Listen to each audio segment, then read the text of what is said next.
Slip floats are extremely useful, especially when you're fishing in a place where you're wanting to set it a little bit deeper. And I think a lot of people tend to avoid them because they're uncertain about the rigging, but it really isn't difficult. We'll talk a little bit about how to rig a slip float and a couple of easy ways to set the depth. We're going to start with the Thill bobber stop, which comes with a little straw piece that makes it really easy to put the bobber stop onto the line. You just run that right through there, get that onto the line, and then remove that from the inside and just slide that off that, and you'll dispose of that. That's just to get it on the line. And then you'll snug up the line, but just a little bit, just enough that it won't slide off, and you can adjust that later.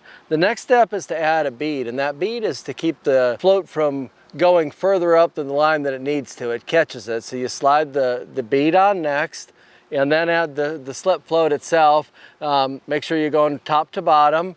Just run it right through the center, and then you're just gonna add whatever you're gonna use, whether it's gonna be a jig or a hook or whatever it is. Go ahead and tie that on there, and that's gonna be the order of your basic rigging.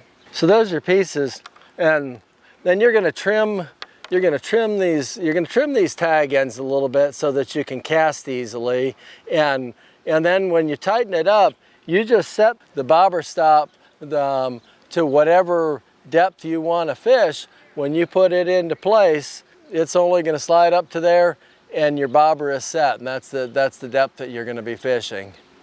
There are a few ways to set your bobber stop depth. One of the simplest, if you're fishing relatively shallow, is simply to eyeball it. I mean, if you know you're talking about 2, 3, 4 feet, it's not that difficult to just stretch it to about that, and you can always slide the knot up and down. Another really effective way is to use your rod as a tool. Like I have this rod here is 6 feet 9 inches. So if I put that right at the end, if I take that and measure it right to the end of the rod, I know right there that I have 6 feet 9 inches. Another trick is using measured pulls. So let's say I give it another 3 inches to get it to about 7 feet. If I want to go 8 feet, just eyeball about a foot. 9 feet, eyeball about a foot. And right there, I know that I have it set for 9 feet deep. Now you know how to rig a slip float and how to set the depth for the way you want to fish. Don't overlook these really effective tools for putting fish in the boat.